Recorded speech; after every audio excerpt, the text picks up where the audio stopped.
سڵاو پەیامێک بوو خەڵکی سووران یان بوو سوورا پەیوێکە یان وشەیەکە سوورا لە بەهدینا بە تایبەتی لە بازان بە سوورانیەکان دەڵێن سوورا. ئیتر ئەم پەیامە بوو سوورایە بوو من. سوورا دەگرێت لە ئیتر دیانەوە تا دەگەتە هەڵەبجە و ئاجی عومران و پێنجوین و دەربەندی خان و ئیتر گەرمیان و کەرکووک و هەولێر هەمووی ئەما پێیان دەڵێن کە سوورانین بە زاراوەی سوورانی قسە دەکەن پێیان دەڵێن سوورا دەزانم وشەیەکی ناشرین یعنی جوان نییە دەتوانین بڵێ سوورانی. بەڵام ئیتر وا هاتووە لای من سوورانی و بادینی نییە، من کوردم و کوردستانیم. ئیتر سوورانی بێ بادینی بێ هەورامی بێ هەرچێک بێ کێشەیەکم نییە لای من. بەڵام لێرە من حەزەکەم خاڵێک باسکەم کە هەڵبژاردنە لە چەند ئەم ڕۆژەدا بە تایبەتی بوو ئەو سوورایەت پارتی ئەوانەی کە لەناو پارتینە دەزانن هەمووتان بەڵام مستەفا کاتی خۆی چی بە سوورانیەکانی وت بە ئەوانەی کە لەناو پارتیدانە. وشەیەکە حەز ناکەم بڵێم کە پێیدان دەگوت سوورایەت وڵی لە دەمم دەرناچێ، حەز ناکەم ئەم قسە بکەم. سوورایەت ئەمە هەموو کەسێکتان دەزانن سوورانن. من ناتوانم ئەو قسەیە بڵێم، بەڕاستی لە دەمم دەرناچێ. مەڵا مستەفا ئەو قسەیە کردووە، کوڕەکانی ئەو قسە دەکەن، نەوەکانیش ئەو قسە دەکەن، سەرانی پارتیش ئەو قسە دەکەن. یعنی بە جنێوێکی زۆر ناشرینە کە با ملەتی خۆت دەدەی بە بەشە هەرە زۆرەکەی لە باشووری کوردستان کە سوورانین ئەو قسەیان پێ دەڵێی. تەبعاً شتێک هەیە هەواڵن بە تایبەتی بۆ ئەو پارتیانەی کە خەڵکی سوورانە، خەڵکی سوورانین.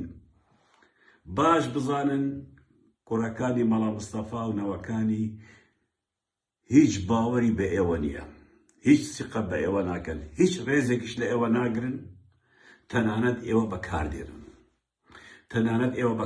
ئیتر تو پارتی بی، باوکت لەگەڵ یان کوژرابێ یان شەهید بێ یان بریندار بێ یان ئەنداملق بی یان بەرپرسیلق بی یان سەرکردایەتی بی یان مەکتەب سیاسی بی، ئەتو هەر لای ئەوان سوورایە قۆمدەری. ئەو قسەیان کرد یەکجار دووبارەی ناکەمە. دوولای ئەوان هەر ئەوەی ببوون کە ئەو قسەشم کرد.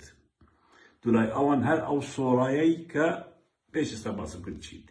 تکاتان لێ دەکەم واز لە پارتی بێنن.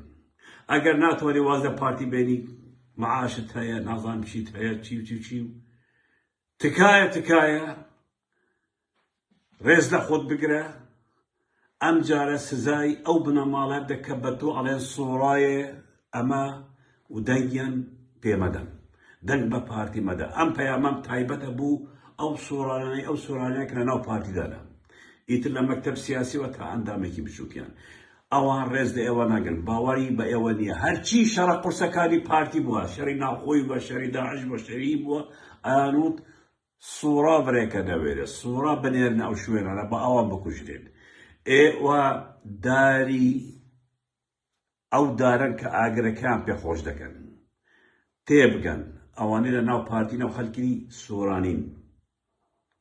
تێبگەن پارتی و بنەماڵەی بارزانی ئێوە بەکاردێنێت بوو مەبەستی خۆیان. سیقە بە ئێوە ناکە، ڕێز لە ئێوە ناگرێ، تەنانەت پارێکە بە ئێوەدا کەواتە ئەتوش لە دەگدان تۆڵەی خۆت لەوان وەرگرەوە. تۆڵەی ئەو قسە ناشرینانە کە بە ملەتی خۆیان دەڵێن و بە سوورانەکان هەمویان دەڵێن. بڕوو دەنگدان پێ بڵێ دەنگم بە ئێوەدەوە، بەڵام دەنگیان پێمەدا. ئەوە زۆر گرنگە.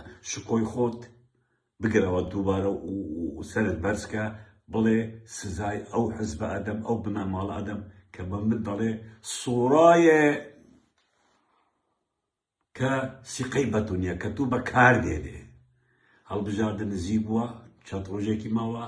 تکاتان لێ دەکەم ئەو سەرکردارایی لە ناو پارتی کە خەڵکی دەڤەری سوورانن کە سوورانین هیچ قیمەتێکیان نییە.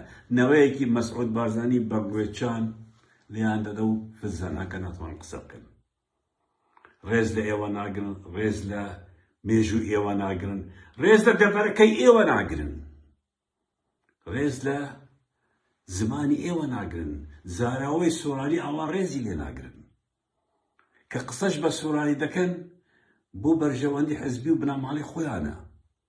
تکاتان لێ دەکەم بە تایبەتی ئەندامانی پارتی من لێرە ئەو پەیامە بڵێن بڕۆ دەنگدان، بەڵام دەنگ بە پارتی مەدە، دەنگ بە پارتی مەدە. ئەم جارە پێیان بڵێ نە من سوورای قوندەر نیم، ئێوە خائین و خۆفرۆشن و دەنگتان پێ نادەم.